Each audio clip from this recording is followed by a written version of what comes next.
Assalamualaikum warahmatullahi wabarakatuh. Selamat berjumpa kembali pada pembelajaran statistika pertemuan ke-10, di mana kita pada pertemuan ke-10 ini akan membahas tentang pengujian hipotesis komparatif double mean. Data dua rata-rata. Sebelum kita membahas tentang uji hipotesis komparatif, kita akan membahas dulu bahwa data yang berasal dari dua rata-rata itu dapat diklasifikasikan menjadi dua bentuk. Yang pertama, ada data yang berpasangan atau paired, kemudian ada data yang independen. Apa bedanya antara yang berpasangan dengan yang independen? Kalau data dua rata-rata yang berpasangan itu berasal dari sumber data yang sama, ya, seperti hasil pretest dan posttest. Contoh, misalnya ini ada satu sumber data yang sama, berasal dari satu kelas, ya, dari sumber data yang sama, tapi kita mendapatkan dua data, yaitu data pretest dan data posttest. Maka dua rata-rata ini, yaitu rata-rata pretest dan rata-rata posttest ini disebut sebagai dua rata-rata yang berpasangan, atau dalam bahasa Inggrisnya pairs. Ya. Yang kedua, ada dua rata-rata yang independen, artinya dua rata-rata berasal dari sumber data yang berbeda.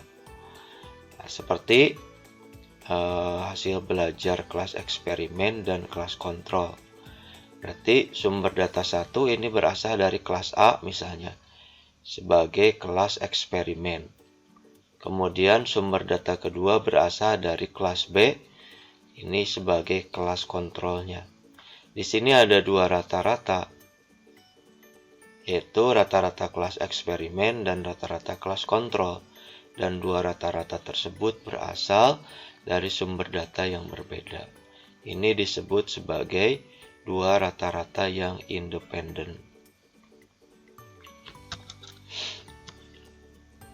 Nah, dalam menentukan rumus apa yang akan digunakan untuk menguji hipotesis komparatif, nah, itu akan dipengaruhi oleh yang pertama jenis datanya, yang kedua apakah berpasangan atau independen. Nah, maka untuk menentukan rumus apa nih yang akan digunakan untuk menguji hipotesis komparatif ini, maka yang pertama lihat dulu jenis datanya. Jenis datanya interval atau rasio atau ordinal. Nah, jika jenis datanya interval atau rasio, kemudian dua sampel atau dua rata-ratanya berpasangan, maka menggunakan t-test dua sampel. Begitupun jika datanya dua rata-rata yang independen, menggunakan t-test dua sampel. Jika datanya adalah ordinal, berpasangan, maka menggunakan Wilcoxon test. Tapi jika datanya adalah ordinal dan dua sampelnya independen, maka menggunakan rumus Mann-Whitney U-test, ya. Nah, pada minggu ini, pada pertemuan kali ini, kita akan membahas tentang uji hipotesis komparatif dua sampel berpasangan dengan menggunakan t-test dua sampel. Ya, t-test dua sampel. Pengujian hipotesis komparatif berpasangan parametrik dengan t-test dua sampel. Ya.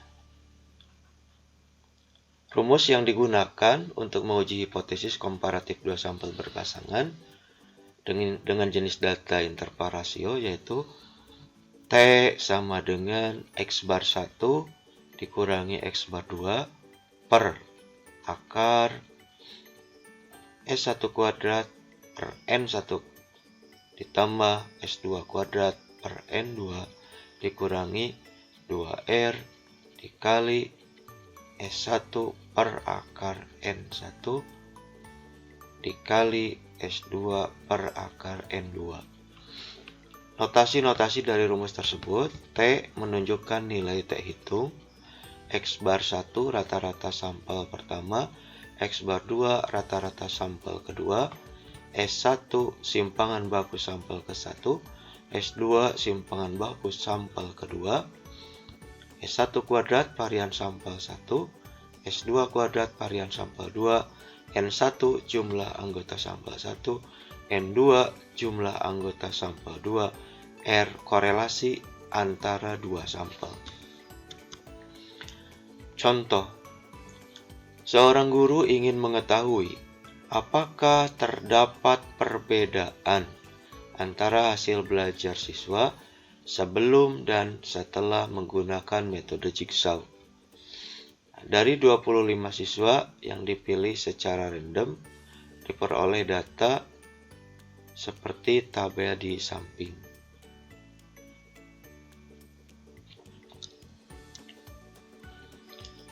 Rata-ratanya X1 74,0, X2 ini X bar 1 74,0, ini sebelum ya. Ini data sebelum menggunakan metode jigsaw, ini setelah menggunakan metode jigsaw. X bar 2 79,2, simpangan bakunya 7,5, simpangan baku keduanya 10,17, variannya 56,25, varian keduanya 103,50. Korelasinya ini sudah dihitung, diperoleh 0,866. Pertanyaannya, tulis hipotesis statistik dan hipotesis penelitiannya. Kemudian tulis hipotesis tersebut secara formal. Uji hipotesis tersebut pada tingkat signifikansi alfa 0,05. Gambar kurvanya, tulis kesimpulan statistiknya, tulis kesimpulan penelitiannya. Nah, jawab yang pertama, rumusan hipotesisnya. Hipotesis statistiknya, tidak terdapat perbedaan. Ini harus diingat ya bahwa H0 itu selalu menegasikan. Tidak terdapat perbedaan antara hasil belajar siswa sebelum dan setelah menggunakan metode jigsaw. Nah, hipotesis penelitiannya, terdapat perbedaan antara hasil belajar siswa sebelum dan setelah menggunakan metode jigsaw. Jika hipotesis tersebut ditulis secara formal, maka H0.2 mu 1 atau rata-rata populasi 1 sama dengan rata-rata populasi kedua. Hipotesis alternatifnya, mu 1 tidak sama dengan mu 2. Kemudian, ini untuk menjawab nomor 3. Berdasarkan soal yang tadi disampaikan, ini diketahui rata-rata simpangan baku, varian, dan korelasinya, baik sebelum menggunakan metode jigsaw ataupun setelah menggunakan metode jigsaw. Pengujian yang dilakukan di sini adalah pengujian dua pihak. Karena jika dilihat dari redaksi hipotesisnya di sini, apakah terdapat perbedaan? Terdapat perbedaan dan tidak terdapat perbedaan. Jadi ini adalah uji dua pihak, yaitu ke kiri dan ke kanan. Nah, untuk menjawab pertanyaan nomor 3, langsung saja data yang sudah diketahui ini masukkan ke dalam rumus yang tadi sudah disampaikan di awal. Berarti T sama dengan 74 dikurangi 79,2 dibagi akar 56,25 per 25 ditambah 103,5 per 25 dikurangi 2,866 dikurangi 2 kali. Ini titik itu melambangkan kali ya. 2 kali 0,866 dikali 75 per akar 25 dikali 10,17 per akar 25. Diperoleh nilai T hitung sama dengan negatif 4,952. Setelah diketahui T hitungnya, ini adalah T hitung ya. Setelah diketahui T hitungnya, kemudian kita menentukan nilai T tabel atau T kritis. Untuk menentukan nilai T kritis ini digunakan 2 ukuran. Yang pertama adalah tingkat signifikansi, kemudian DF ya, atau degree of freedom. Untuk menentukan tingkat signifikansi ini sudah ditentukan di dalam rumus bahwa tingkat signifikansinya adalah 0,05. Nah, karena ini adalah pengujian dua pihak ke kiri dan ke kanan, maka tingkat signifikansi ini dibagi 2, hasilnya adalah 0,025. Kemudian DF-nya, degree of freedom-nya adalah N1 ditambah N2. N-nya adalah 25. Maka N1-nya 25 ditambah 25, hasilnya adalah 50. Nah, dikurangi 2. Kenapa ini dikurangi 2? Nah, tolong diingatkan. Karena di sini ada 2 sampel, yaitu N1 dan N2. Karena ada 2 sampel, maka dikurangi 2. Gitu ya. 50 dikurangi 2 sama dengan 48. Jika kita lihat dalam tabel T, pertama bahwa ini adalah pengujiannya 2 ekor. Kemudian DF-nya 48, 50 dikurangi 2, 48. Kemudian tingkat signifikansinya 0,025. Nah, diperoleh nilai T tabel adalah 2,406. Ini bisa dibulatkan 07. Nah, berdasarkan tabel T di atas diperoleh T tabel atau T kritisnya adalah plus minus 2,407. Plus minus, kenapa di sini plus minus? Karena ini pengujiannya 2 ekor ke kiri dan ke kanan. Setelah diperoleh nilai T hitung dan T tabel, kita lanjutkan dengan menggambar kurva. Nah, ini gambar kurvanya. Ini T tabelnya. Pertama kita menggambar T tabel dulu ya.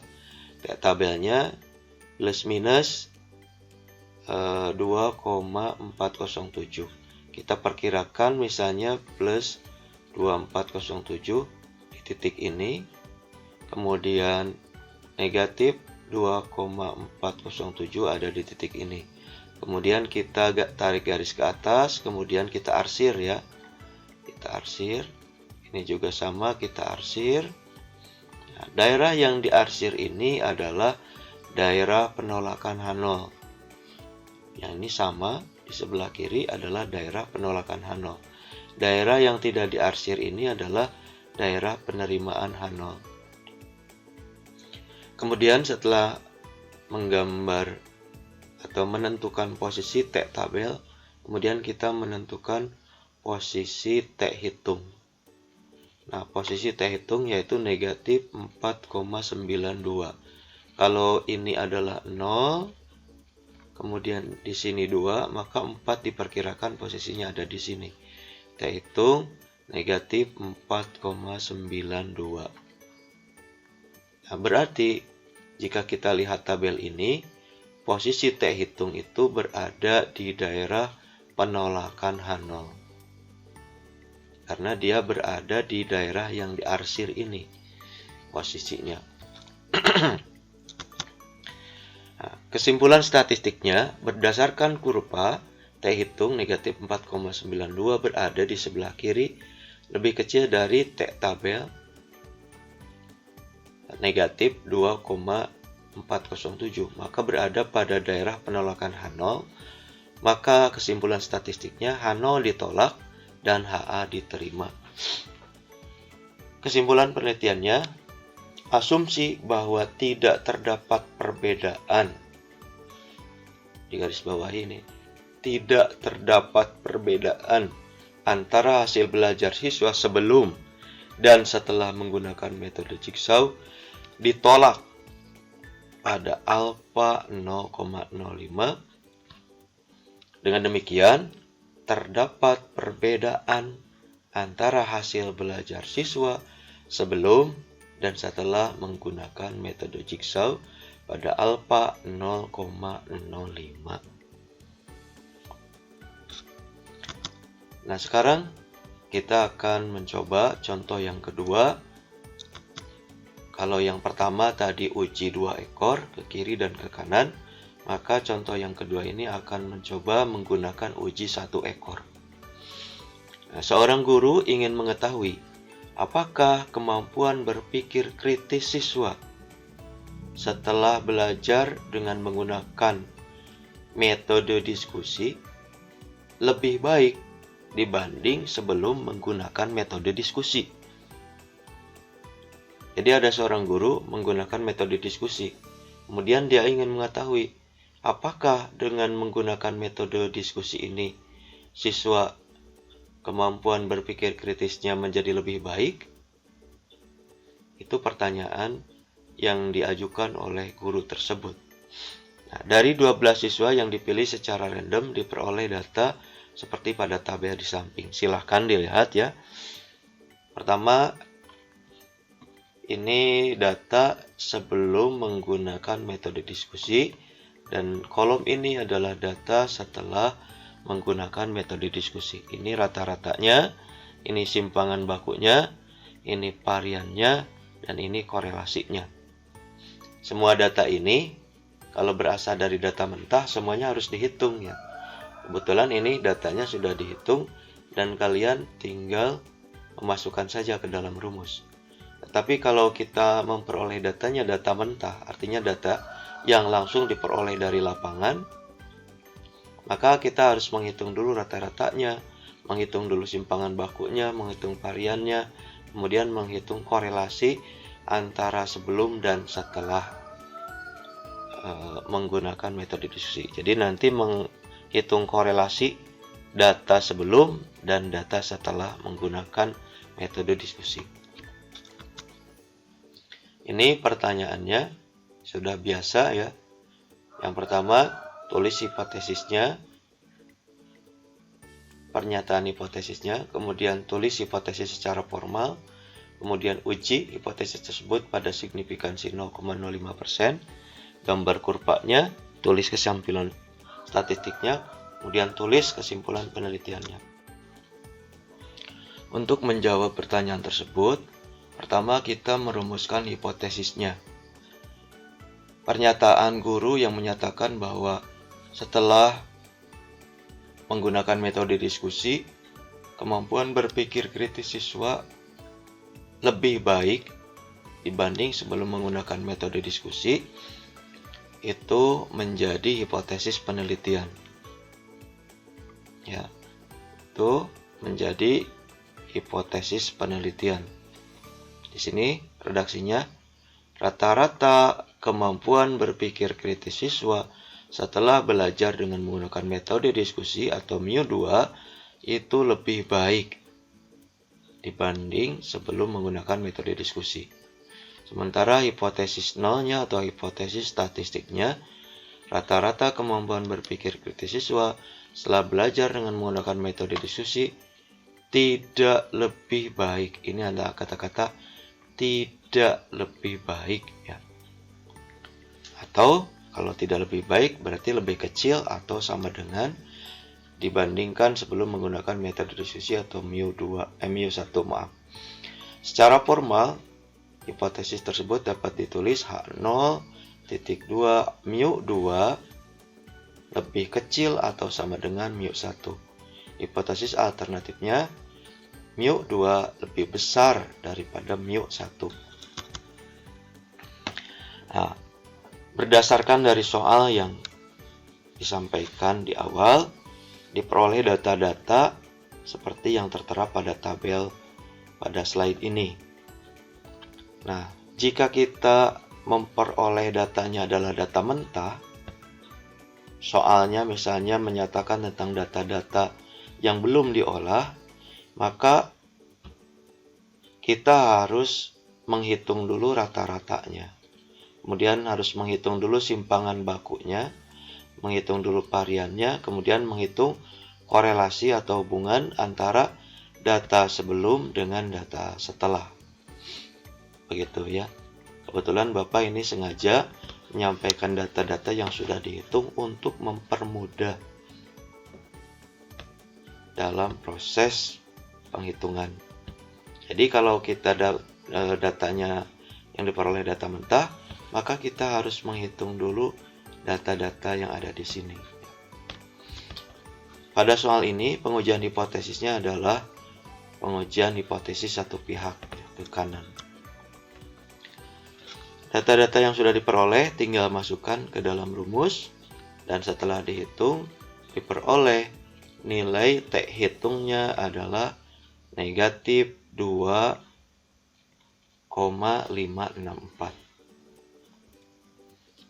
Berdasarkan perhitungan di atas diketahui bahwa T hitung bernilai negatif, yaitu sebesar negatif 2,564. Nah, T hitung bernilai negatif ini disebabkan karena nilai rata-rata kemampuan berpikir kritis siswa sebelum belajar dengan menggunakan metode diskusi, yaitu X bar 1. Ini ya, X bar 1 itu adalah rata-rata nilai kemampuan berpikir kritis siswa sebelum belajar dengan menggunakan metode diskusi. Itu nilainya lebih rendah atau lebih kecil, yaitu 7,75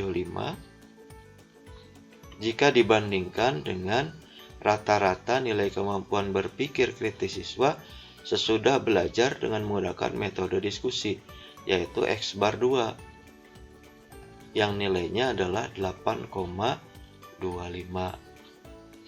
Nah, dalam konteks kasus seperti ini, maka nilai T hitung dapat bermakna positif, sehingga T hitung menjadi positif 2,564. Nah, setelah diperoleh nilai T hitung, langkah selanjutnya adalah menentukan nilai T tabel atau T kritis. Seperti biasa, dengan menggunakan dua acuan, yaitu yang pertama alfa 0,05 dan DF N1 ditambah N2. Alfa di sini 0,05 ini tidak dibagi dua karena pengujiannya adalah pengujian satu pihak atau satu ekor. DF-nya adalah N1 ditambah N2 dikurangi 2. Nah, ini kenapa dikurangi 2? Karena di sini ada dua sampel, N1 dan N2. N1-nya adalah 12, N2-nya adalah 12. 12 ditambah 12 hasilnya adalah 24. Kemudian dikurangi 2 hasilnya adalah 22. Nah, kita lihat tabelnya dulu. Kita pengujiannya adalah pengujian satu pihak ya. One tile. Pengujiannya satu pihak. Tadi tingkat signifikansinya adalah 0,05. Kemudian DF-nya, ini DF ya. DF-nya adalah 22. Nah, hasil titik temunya diperoleh bahwa T tabel adalah 1,717.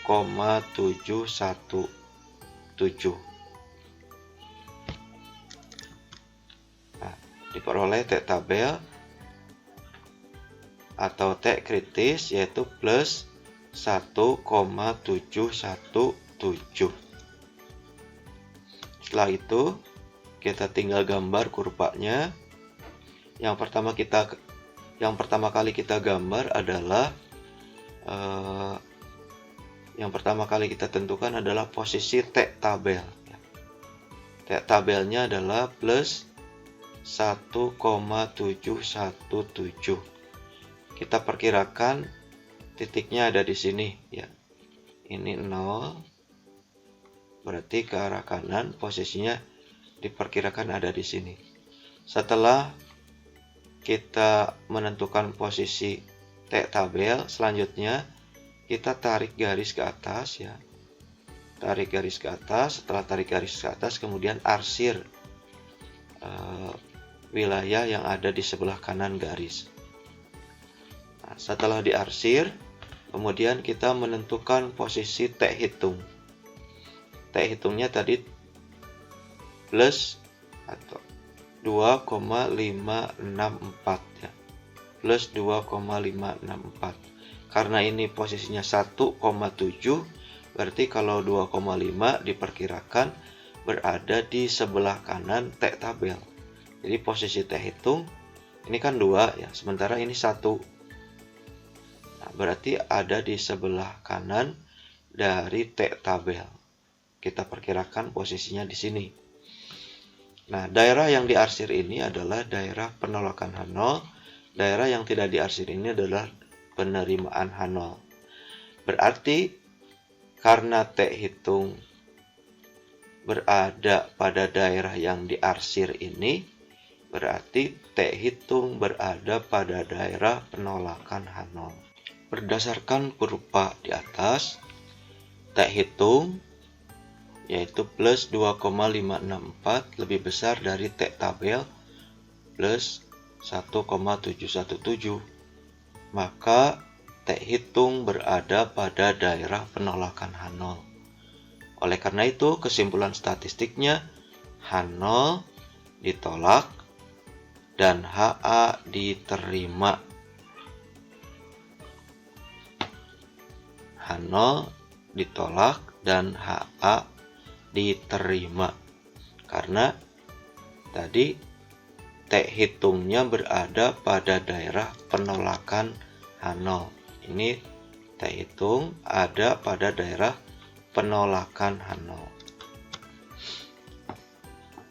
Kesimpulan penelitiannya, asumsi bahwa kemampuan berpikir kritis siswa setelah belajar dengan menggunakan metode diskusi tidak lebih baik atau sama dengan dibanding sebelum menggunakan metode diskusi ditolak pada alfa 0,05. Dengan demikian, kemampuan berpikir kritis siswa setelah belajar dengan menggunakan metode diskusi lebih baik dibanding sebelum menggunakan metode diskusi pada alfa 0,05. Jadi, kesimpulan penelitiannya bahwa kemampuan berpikir kritis siswa itu lebih baik setelah menggunakan metode diskusi dibanding sebelum menggunakan metode diskusi. Jadi setelah menggunakan metode diskusi, kemampuan berpikir kritisnya menjadi lebih baik. Itu kesimpulan penelitiannya. Ini ada latihan. Seorang guru ingin mengetahui apakah kemampuan membaca siswa setelah belajar dengan menggunakan metode kata lembaga lebih baik dibanding sebelum menggunakan metode kata lembaga. Dari 15 siswa yang dipilih secara random, diperoleh data seperti tabel di samping. Nah, ini sudah Bapak hitung rata-ratanya, simpangan baku, varian, dan korelasinya. Silahkan dikerjakan. Nanti hasilnya dikumpulkan di Google Classroom. Terima kasih. Demikian pertemuan ke-10 Statistika Pendidikan. Assalamualaikum warahmatullahi wabarakatuh.